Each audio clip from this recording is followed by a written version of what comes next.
जीवन में जब भी पुण्य करने का मौका मिले छोड़ना नहीं चाहिए। आज से पितृपक्ष चालू हो गया। आज से क्या चालू हो गए? पितृपक्ष। आज से आपको क्या करना चाहिए? अपने पूर्वजों की तिथि पर, जिस तिथि को आपके पिताजी, आपके दादाजी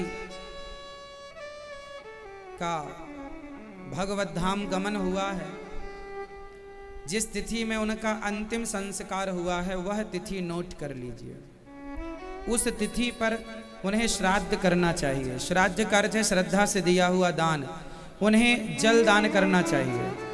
उनके नाम से भोजन निकालना चाहिए। उन्हें भोग, भगवान जी को भोग लगा के उनका एक अलग थाली पर भोजन लगाकर, और उस भोजन को फिर गाय को या कुत्ते को या कौवे को खिलाना चाहिए।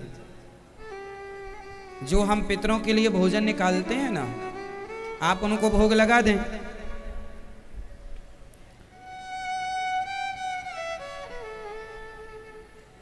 और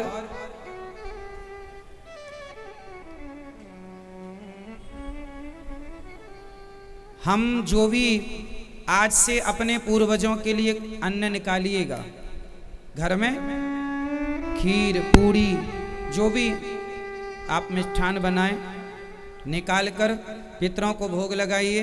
और पितरों के नाम से जल जरूर छोड़िएगा, जल दीजिएगा। यहाँ से जल छोड़ा जाता है। पता है पितरों को जल कहाँ से दिया जाता है? हाथ में जल लेकर यहाँ से यूं यूं जल भर के, और यहाँ से गिरना चाहिए पानी, यूं यूं। पितरों को जो तिलक लगाते हैं इस उंगली से लगाते हैं, फर्स्ट तर्जनी, ठीक है? इस उंगली से तिलक लगाते हैं अपने पूर्वजों को। जल यहाँ से ऐसे तर्पण में हाथ में जल डाल के यूं। आप आश्चर्य मानेंगे, हमारे देश के लोग, कुछ लोग बुद्धिजीवी जो वेद पुराणों को नहीं मानते, वो कहते हैं तर्पण पण कुछ नहीं होता। आप आश्चर्य मानेंगे, विदेश की एक महिला ने श्राद्ध में पीएचडी की है। गया जी में आकर के उन्होंने पूरा विधिवत सब समझा, सब देखा, सब जाना, और इसके बाद उन्होंने श्राद्ध पर पीएचडी की। ये कितनी बड़ी साइंटिफिक कारण है। ये कहा जाता है कि साल में ये जो 15-16, देखो ये मैं कटिंग लेकर आया हूं आपके लिए, अखबार की, पढ़ लीजिए। श्राद्ध पद्धति पर जापानी ने की पीएचडी। ये देखिए 18/6/2019 का अखबार है, ये देख लीजिए। हाँ, मिशिका नाम की एक विदेशी महिला है, जापान की है। वो भारत आई, उन्होंने यहाँ के विधि विधान को देखा, और उसने श्राद्ध पक्ष पर उन्होंने पीएचडी की। श्राद्ध पद्धति पर जापानी ने की पीएचडी। ये देखिए अखबार की कटिंग में आपके लिए लाया हूँ। जो लोग उंगली उठाते हैं अपने सनातन पर, उन्हें मैं बता दूं कि सारी दुनिया मान रही है सनातन को, और आप अपने धर्म पर उंगलियां उठा रहे हैं।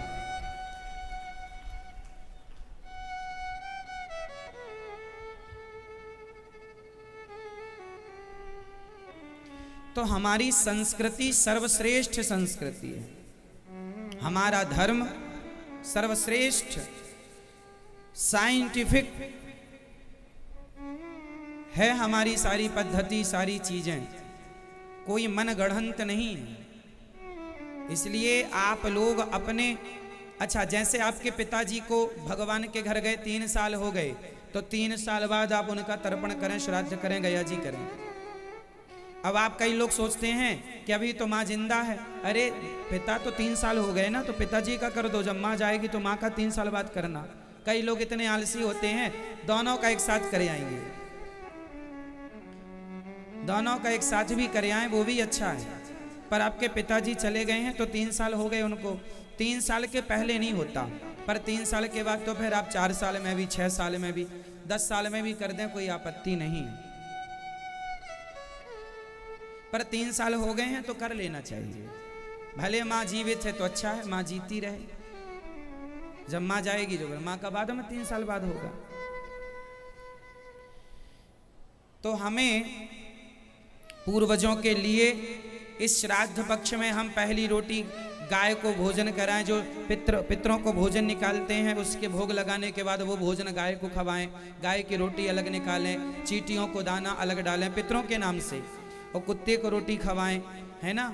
घर में जब पितरों की तिथि आए तो ब्राह्मणों को बुलाकर ब्राह्मणों को भोजन प्रसादी पवाइए, और ये सबको करना चाहिए। बाप, यदि आपका पिता जिंदा है तो बेटे को नहीं करना है, बाप ही करेगा। घर में पिता है तो पिता ही करेगा। जब तक बाप जिंदा है तो श्राद्ध इत्यादि का कर्म बाप ही करता है, पिता ही करता है। और एक बात और सुनो, जैसे लोग कहते हैं ना कि हमारे बड़े भैया पिंडदान करे आए हैं, श्राद्ध पक्ष वो कर रहे हैं। सुनो, यदि आप 3 भाई हैं, उदाहरण समझिएगा, यदि आप 3 भाई हैं और तीनों अलग अलग रहते हैं, बंटवारा हो चुका है, तो तीनों को करना चाहिए।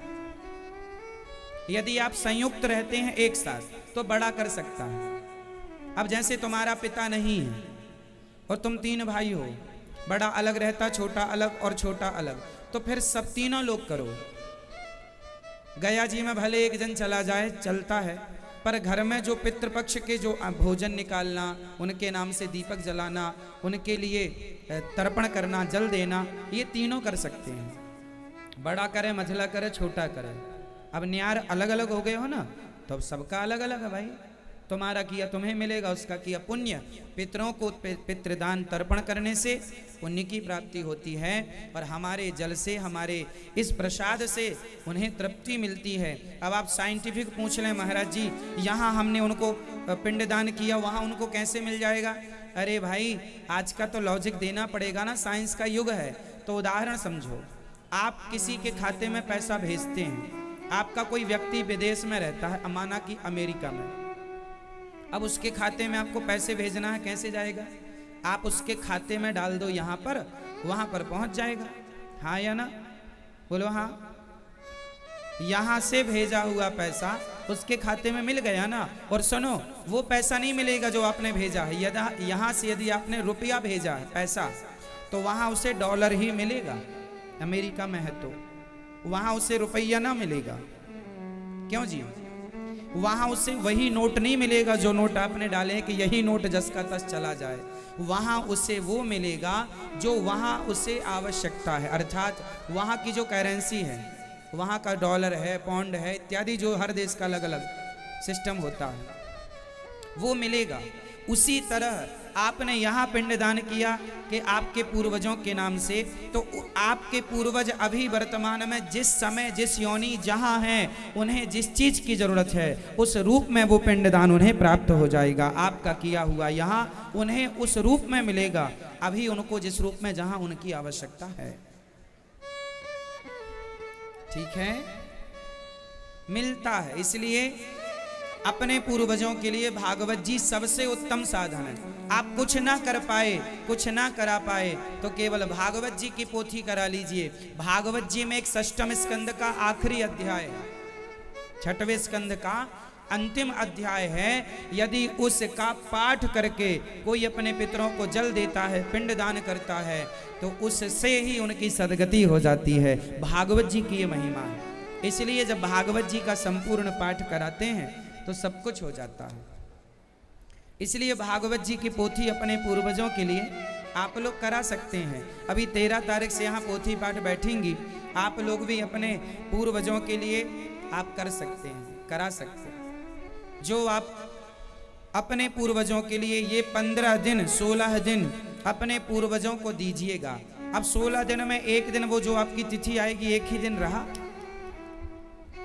तो वो जरूर कीजिएगा। ये अपना कर्म है, करिएगा। साइंस की किताबें 4 पढ़ के अपनी संस्कृति ना छोड़ दीजिएगा। नहीं जी, हम नहीं मानते, ये सब नहीं मानने का कोई सवाल ही नहीं है। तुम्हारे बाप दादा ये सब मानते थे। शास्त्र कहते हैं, मैंने बता ही दिया, विदेशी महिला ने PhD कर लिया इसमें, अखबार की कटिंग भी बता दी प्रूफ के साथ। अब शास्त्र जो कहते हैं वो हमें मानना चाहिए। कई लोग शास्त्रों की बातें नहीं मानते, इससे बड़ा नुकसान होता है। आपके पूर्वज अभी देखो पता नहीं चल रहा है, लेकिन पता तो चलेगा कि हमने जो किया है नहीं किया है। इसलिए आप एक अच्छे पुत्र होने के नाते, आप एक संस्कारी पुत्र होने के नाते अपने पूर्वजों का ऋण, और कुछ ना कर पाओ तो एक रोटी तो गाय को खवा ही सकते हो ना अपने पूर्वजों के लिए। इससे क्या नुकसान हो रहा है? इसमें कौन सी तुम्हारी साइंस बाधा डाल रही है? इसमें कौन से तुम गरीब हो रहे हो? चलो कुछ भी मत करो तो एक रोटी गाय को तो खवाओ अपने पूर्वजों के नाम से। चारा डालो गाय को, इस समय कुत्ते को रोटी खिलाओ। जो कर्म है करो, ना करने का तो कोई बात ही नहीं है कि अनी जी हम नहीं करेंगे। क्यों नहीं करेंगे? माँ बाप का ऋण कैसे उतरेगा फिर? हर पुत्र पर माँ बाप का ऋण होता है। मातृ ऋण, पितृ ऋण, देव ऋण, ऋषि ऋण। देवताओं को भी तर्पण होता है, पता है? ऋषियों का भी तर्पण होता है। ऋषियों को भी, हमारे पूर्वज ही तो देवता। भाई आप कहते ही हैं हमारे पूर्वज स्वर्गीय, तो स्वर्ग में गए तो स्वर्ग में देवता बन गए, तो उन देवताओं का भी तर्पण होता है, उनका भी श्राद्ध होता है। उनके लिए भी आप अपने पूर्वजों के लिए तो करें ही, ये तो सब फिर बाद का विषय है। तो आप लोग जो भागवत जी की पोथी श्राद्ध पक्ष में करा रहे हैं, निश्चित आप बड़भागी हैं, अच्छे पुत्र हैं कि अपने पूर्वजों के लिए कम से कम इतना आपने सोचा तो सही कि उनकी सदगति हो।